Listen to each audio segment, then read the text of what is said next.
Hi everyone, this is Alexandra Gouteron, health coach and yoga instructor.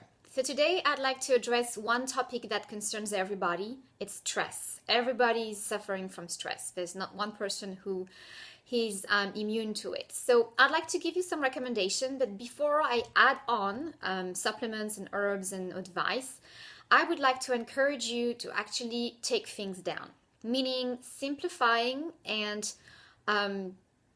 prioritizing your life, right? There are certainly some areas where you maybe spend too much time, give too much attention, spend too much money, whether it be your social life, going out, your job, your kids' activities. There must be something you can take off. Do your kids have to attend every single after-school activity that they would like to try? Can you maybe spread them out over the year? Can you maybe enroll them into some recreational activities versus competitive activities? Can you maybe order your food online to save you time at the grocery store? I'm sure if you really take the time to look down at your life, look down at your calendar, there are some things that can go. So put at the top of the list the things that really matter to you right here, right now in your life, and put the rest down at the bottom that can maybe wait for a month or 6 months or a whole year, okay?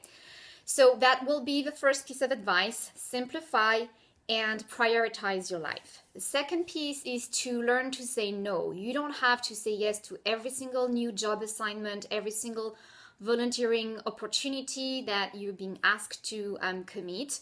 So maybe drawing the line to spare yourself, to keep a little bit more of sanity in your life.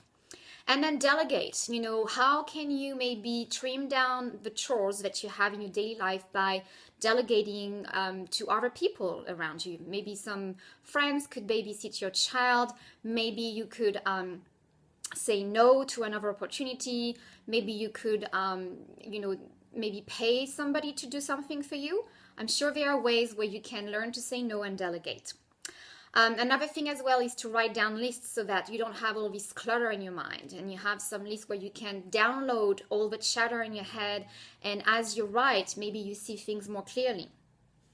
Taking advantage of your calendar as well to create a routine in your life and write down everything that needs to be done, so you don't have to think about it 24 a day. As soon as you will sit in your calendar, the calendar will take the load off of your mind. Then also practicing intense self-care, right? I'm talking about resting and playing. Both are super important. Just like you recharge your cell phone every day, you need to also make time for you to recharge, whether it be in stillness with breathing, meditation, resting and sleeping and napping, or in movement with exercise and walking outside in nature, exposing yourself to vitamin D, breathing and grounding, walking barefoot in the grass. All of these activities are going to help you recharge.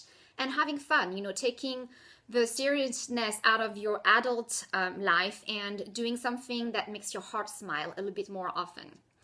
Practicing also massage, whether it's self-massage, and I talked about it in another video with Abhyanga, warm oil massage to help you ground down, or paying somebody to give you a massage, even if it's just a 15-minute massage, neck, shoulder massage.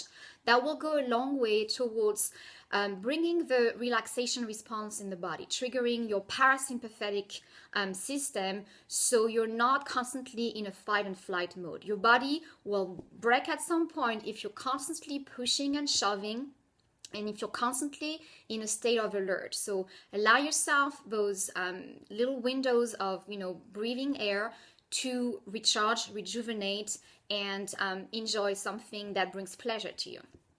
Also, in terms of diet, obviously that goes without saying. If you're not eating a diet that is high in nutrients, that is whole, real, based on, fruit and vegetables, essentially plant-based, so you get all the phytonutrients and antioxidants that your body needs in order to fight the stress response, you will not last very long. So make sure you eat regular meals, and you also eat a high nutrient dense diet.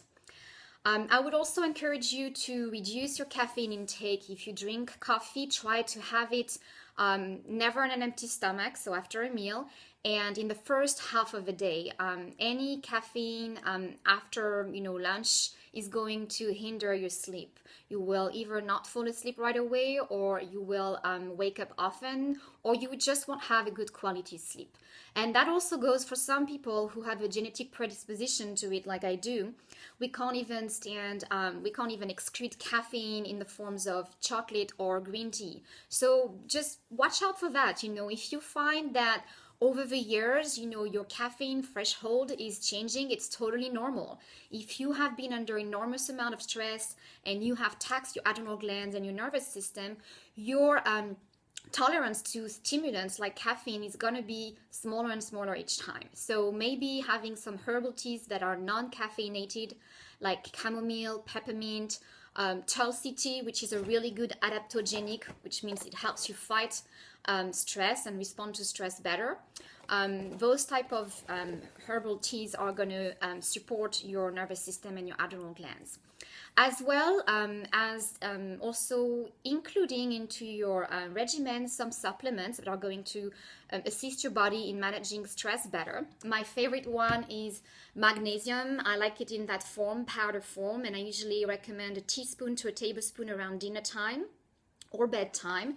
That's going to relax your muscles and calm your nervous system down. Omega-3s are really good for the brain, so your mind also finds some type of release as well. So I recommend to eat wild fish regularly, and also take an omega-3 supplement from a brand that's trusted, that doesn't have heavy metals and mercury.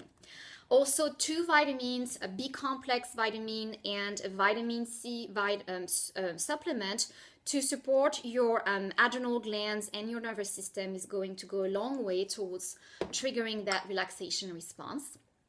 And then last but not least, also some energy medicine. I love back flowers and rescue sleep whenever you're under intense stress, you've had some bad news, you're having an anxiety or panic attack. 2 sprays on your tongue is going to calm you down, and it's really good even for children and for pets. And it's completely void of side effects and harmless. And then also breathing some essential oils like lavender essential oil, just sniffing it, leave it on your desk, in your purse, or rubbing it onto your wrists so that it's going right away into your bloodstream is also going to calm you down. And then in terms of homeopathy, so again, energy medicine that's completely natural, I love the Nerve Tonic from Highlands. It contains also some substances that are going to calm down your nervous system as well. So I recommend all these steps alongside with deep breathing, which is known to calm down the nervous system. So the deeper you breathe, the slower you move, the slower you speak, the slower you act to situation, the more you're going to trigger the relaxation response. And obviously I'm biased here, but I highly recommend yoga. It's a complete practice that nurtures your body, mind, and spirit. And if you practice that on a regular basis, I can guarantee that your stress levels are going to go down big time. So I hope all these tips are going to help you manage your stress. Stress is not going to go away, but you can certainly change your reaction to it. So by following those tips, hopefully you can find a little relief.